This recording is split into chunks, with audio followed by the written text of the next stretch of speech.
नमस्कार मित्रांनो. आशा करतो सगळं व्यवस्थित चाललंय तुमच्या आयुष्यात.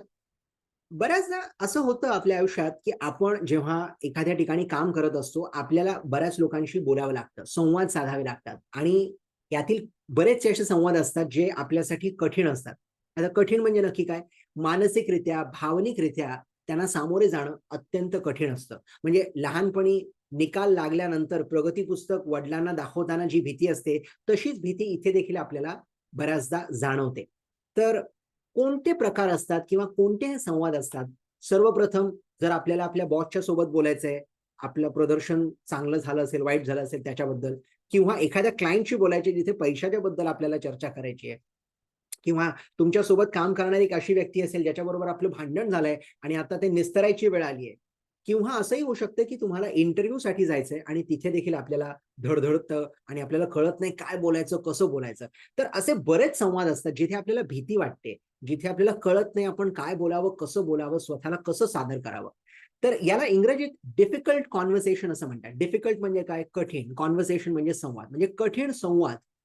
तर मुळात संवाद कठीण का होतात?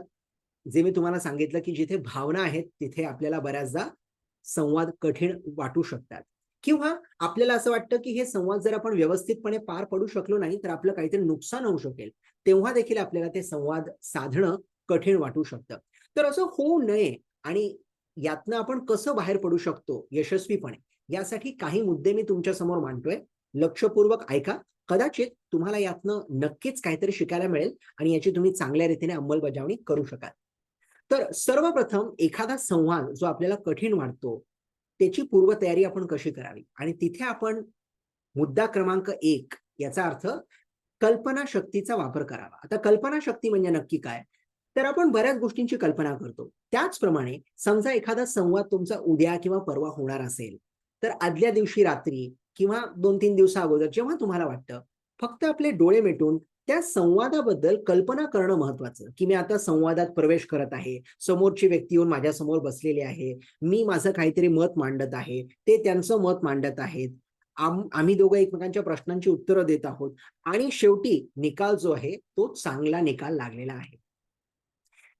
आता ही जी पूर्ण प्रक्रिया तुम्ही तुमच्या मेंदूत चालवली ना, ही फक्त एक कल्पना होती.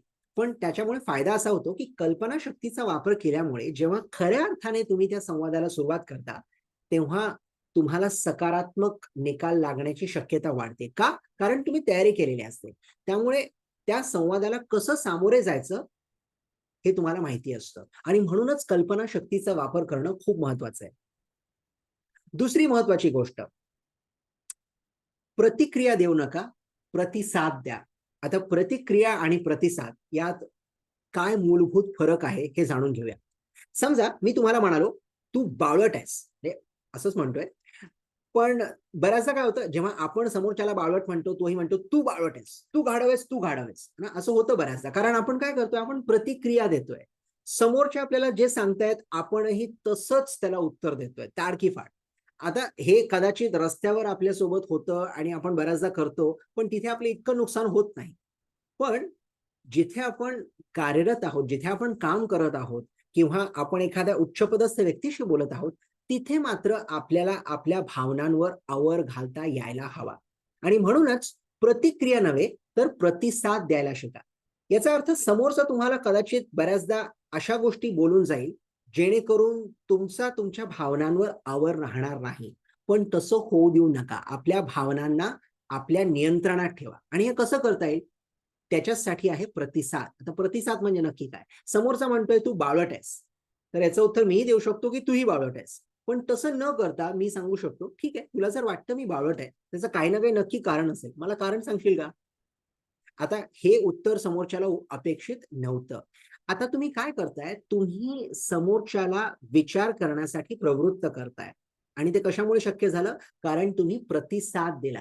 जर तुम्ही प्रतिक्रिया दिली असती, तर त्याच्यामुळे फक्त भांडणाला कारण होतं आणि कोणतीही चर्चा, कोणताही संवाद जेव्हा भांडण होतं, तेव्हा त्याच्यातनं काहीच निष्पन्न होत नाही.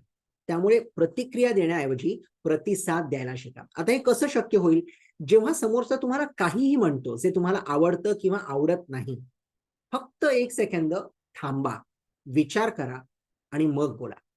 आता हे सहज होणार नाही, यासाठी तुम्हाला बरीच प्रॅक्टिस करावी लागेल. पण प्रॅक्टिस केल्यानंतर तुम्हाला हे सहजरित्या जमू शकेल. त्यामुळे प्रतिसाद द्यायला शिका, प्रतिक्रिया नाही.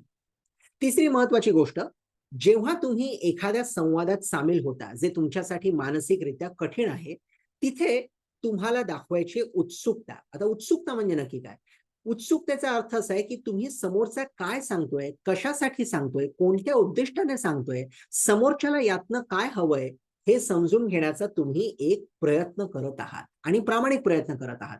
बऱ्याचदा काय होतं, की आपण जर रागात असू किंवा आपल्याला जर चांगलं वाटत नसेल किंवा आपल्याला असं वाटत असेल, की समोरचा आपल्याकडनं काहीतरी बळजबरीने घेण्याचा प्रयत्न करतोय, तर आपण ऐकणं थांबवतो. आपण त्याचं ऐकूनच घेत नाही किंवा आपल्याला नक्की त्याला काय हवंय हे जाणून घेण्याची इच्छाच नसते. असं न करता जर आपण जिज्ञासा दाखवली, उत्सुकता दाखवली, की समोरचा का सांगतो असं? अच्छा, बरं. मग त्याच्यात तुम्ही प्रश्न विचारू शकता, है ना? आणि प्रश्न विचारल्यानंतर अजून दिलखुलासपणे समोरची व्यक्ती सांगेल आणि तुम्हाला उलगडा होईल, की समोरच्या व्यक्तीला नक्की काय हवं. जे त्याला हवंय ते तुम्ही देऊच शकता किंवा द्यायलाच हवा अशातला भाग नाही.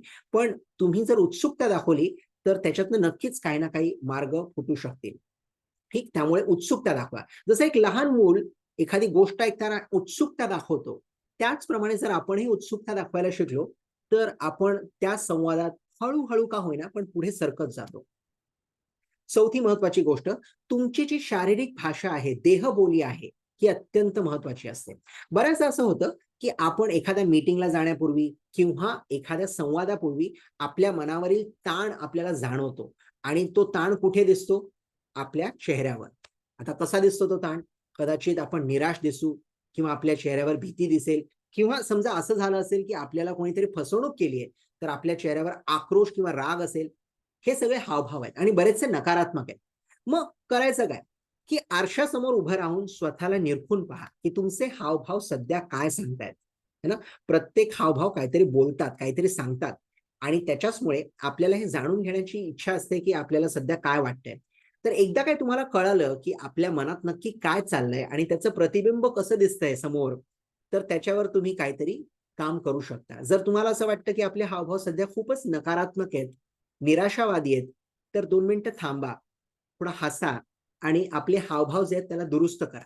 हे का महत्वाचं? कारण तेच जर हावभाव घेऊन तुम्ही एखाद्या संवादात प्रवेश करत असाल, तर मात्र तिथे कदाचित निकाल तुमच्या वतीने लागणार नाही किंवा तुम्हाला अजून जास्त प्रमाणात तणाव जाणवेल किंवा तुम्हाला नीट संवाद करता येणार नाही.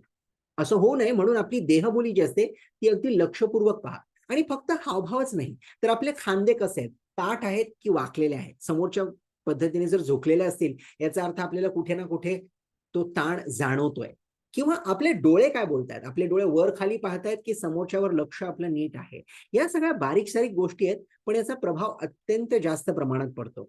आणि फक्त संवादापूर्वीच नव्हे, तर संवादात असताना देखील आपली देहबोली सध्या कशी आहे? सकारात्मक आहे की नकारात्मक आहे? हे देखील एकदा निरखून पहा.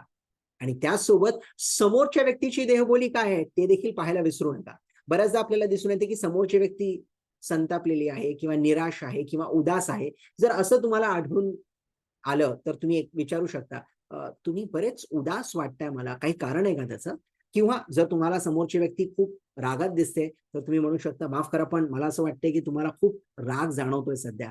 काही कारण आहे का? आणि मी काही सांगू शकतो का? काही मदत करू शकतो का तुमची?" हे असं केल्यामुळे काय होतं, संवादात आपण पुढे सरकू लागतो. नाहीतर संवादात आपण कुठेतरी येऊन थांबतो. तसं न होता हे जर आपण केलं, तर आपल्यासाठी जास्त योग्य ठरेल. त्यामुळे देहबोली खूप महत्त्वाची. 5वी आणि मला वाटतं सगळ्यात जास्त महत्त्वाची गोष्ट, की आपण ज्या संवादाला जाणार आहोत, जे आपल्यासाठी कठीण आहे, त्याची आपण एक पूर्वतयारी करू शकतो. नाट्याभिनय किंवा नाट्य रूपांतरण आपण करू शकतो. याचा अर्थ काय? की आपण ज्या संवादासाठी जाणार आहोत, त्याचं एक नाट्य रूपांतरण करणं. जसं एक छोटंसं आपण पथनाट्य करतो, त्याचप्रमाणे आपण आपल्या एखाद्या मित्राला किंवा कुटुंबातील एखाद्या सदस्याला सांगू शकतो, की तू या नाटकात समोरच्या व्यक्तीची भूमिका करायची आहे. आता ही समोरची व्यक्ती कोण असू शकतं? बॉस असू शकतो किंवा क्लायंट असू शकतो किंवा कोणीतरी वेगळा व्यक्ती असू शकतो. तर समोरच्या व्यक्तीला सांगायचं आहे, की तू ही भूमिका आता करायची आहे आणि आपण एक संवाद करणार आहोत. ठीक? आणि हे संवाद तुम्ही जेव्हा कराल, त्याच्यातनं तुम्हाला लक्षात येईल की आपण या संवादासाठी पूर्णपणे तयार आहोत की नाही. जसं क्रिकेटमध्ये नेट प्रॅक्टिस केलं जातं ना खऱ्या मॅचच्या अगोदर, त्याचप्रमाणे ही देखील आपली एक नेट प्रॅक्टिसच मानून चला. तर याच्यात तुम्हाला कळेल की समोरच्याने जर अमुक प्रश्न विचारला तर तुम्ही काय उत्तर देणार? किंवा त्या प्रश्नाचं उत्तर तुमच्याकडे नेमकं आहे का? नाहीये तर का नाहीये? आणि असलं तर काय असायला हवं? तुमचे हावभाव ठीक आहेत का? तुमचे हातवारे काय सांगतायत? तुमची नजर समोरच्या व्यक्तीकडे आहे का? ह्या सर्व प्रश्नांचा उलगडा होऊ शकेल. म्हणून नाट्य रूपांतर जर करून तुम्ही पाहिलंत, तर नक्कीच तुम्हाला त्याच्यातून बऱ्याच अशा गोष्टी दिसून येतील, ज्या इतर वेळेस तुम्हाला दिसणार नाहीत. आणि याच्यासाठी फक्त तुम्हाला 10 मिनिटं द्यायची आहेत, अजून काहीच नाही. पण ते 10 मिनिटं तुम्हाला बरंच काही शिकवून जातील येणाऱ्या संवादाबद्दल. तर एक नाट्य रूपांतरण करून पहा. एक नाटकीय स्वरूपात जेव्हा तुम्ही हे संवाद साधता, त्याच्यातून तुम्हाला बऱ्याच गोष्टी शिकायला मिळतील. तर कठीण संवाद आपण टाळू शकत नाही आणि टाळूही नाही. त्याच्याबद्दल भीती तर नक्कीच बाळगू नये. पण त्यासाठी तयारी करणं खूप महत्वाचं आहे. तयारी जर केली तर कठीण संवाद सोपे होऊ शकतात आणि तयारी नसेल तर कठीण संवाद अजून जास्त कठीण होऊ शकतात. तर चांगल्या रीतीने तयारी करण्यासाठी या 5 गोष्टी नक्कीच तुम्ही पाळायला शिका. कोणत्या 5 गोष्टी? सर्वप्रथम स्वतःच्या कल्पनाशक्तीचा वापर करा. ज्या संवादाला तुम्ही जाणार आहात, डोळे मिटा, त्याच्याबद्दल कल्पना करा आणि सकारात्मक निकाल आपल्याला मिळत आहे, हे पाहण्याचा प्रयत्न करा. दुसरा भाग, प्रतिसाद द्यायला शिका, प्रतिक्रिया देऊ नका. जी गोष्ट आपण बोलणार आहोत, 1 सेकंद थांबून त्याच्याबद्दल विचार करा. तिसरी गोष्ट, एका लहान मुलाप्रमाणे उत्सुकता दाखवायला शिका, की समोरचा व्यक्ती जे सांगत आहे, का सांगतोय, कशासाठी सांगतोय, काय हवंय वगैरे, वगैरे. चौथी गोष्ट, आपली देहबोली अगदी लक्षपूर्वक त्याच्याकडे पहा आणि त्यातनं शिकण्याचा प्रयत्न करा, की सध्या मला काय वाटतंय, देहबोली चांगली आहे, सकारात्मक आहे, की नकारात्मक आहे आणि कुठे बदल घडवायला हवा. आणि 5वी आणि अखेरची गोष्ट, नाट्य रूपांतरण करून पहा. एक छोटंसं नाटक, त्याचा जर अभिनय तुम्ही केला आणि त्याच्यातनं शिकलात, तर नक्कीच तुम्हाला हे कळेल, की संवादाच्या वेळेस आपण काय बोलायला हवं, कसं बोलायला हवं, काय बोलू नये, वगैरे, वगैरे. या 5 गोष्टी जर तुम्ही वापरल्यात, तर अगदी सहजरित्या कोणत्याही संवादासाठी तुम्ही तयार व्हाल आणि त्यातनं 100% तुम्हाला सकारात्मक निकालच मिळेल.